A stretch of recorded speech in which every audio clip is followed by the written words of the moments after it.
To talk more about this, we're joined now by the chairperson of the KZN E-hailing Council, Sipho Mabika. Very good evening to you. Thank you so much for your time. I mean, with driver and passenger safety essentially at the center of your most pressing concerns, you've just learned now of yet another life being claimed, a 22-year-old driver's passing. What is your reaction to the news?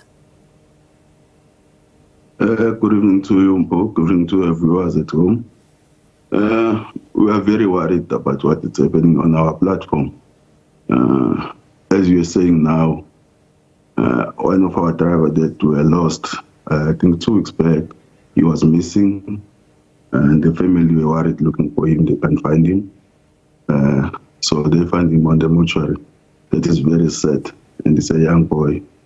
He just finished the school, and he was starting to work. So our big problem that we got is these app companies that we are operating under them, because they are just taking all the passengers, taking the SIM card where they want to take the SIM card, download the app, and then start to request.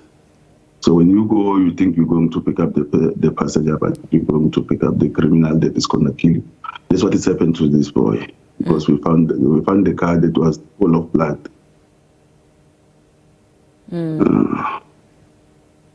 Yeah, absolutely devastating. I mean, when you talk about finding this car, was the aim to rob him of the car, or what do you believe may have happened there? Normally what's happening, they just request you, and then they will take you to go somewhere where they want to go with you, and then to the destination where you're gonna think you go to drop them off. That's where the fight started, because they start pulling the gun and shooting. Because I think when he went there, he was thinking maybe he's going to drop them off. So I think they robbed him. They want a phone, because the car was stripped. They stripped the car, and his phone was not with him, and I think the cash also was not in the car. It was just a car with no tire. The car was no tires on the car. They stripped the car also, because I think they were looking for the parts of the car. Yeah, very concerning indeed. What safety measures do you think need to be put in place against criminals pretending to be drivers or even passengers? I mean, what is the most important safety measure that is required very urgently at this stage? To the passengers, I think the passengers, they need, when they request and the car, I think when you request the car, on your app is showing that this car and the number plate, this is the number plate that is going to come, and the driver will also seeing on your phone that this is a person that is coming to pick you up. So what the passenger they need to do, they need to check the number plate before they jump in the car. If the number plate is correct, they can jump in the car, but they have to look the driver. They have to look the driver that is it the same driver that they're seeing on the app, so that they can take the car. While they take the car, they also need to share the ride, because they don't share the ride. Some of the passengers don't share the ride.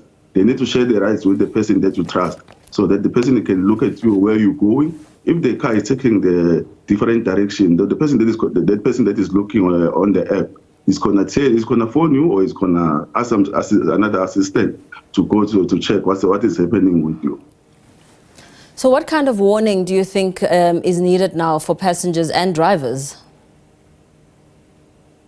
That's what I'm saying. The passengers, they need to make sure that they don't take the car that is not matched with the number plate that they got on there. Because if you take the car that is matched with your number plate, if anything happened to you, they can report it even to us. We got our pages. They can report it even to us, that you can able to trace that car. Because what I'm saying, like last week, we just caught one of the driver that was he was claiming that he's a e-hailing driver. But he was not e-hailing driver, because he robbed the guy. While he robbed the guy, but then luckily we managed to get the number plate of the car, so we traced the car, and then that driver is arrested. I think he's going to court again next Tuesday. So that is going to help you to do that.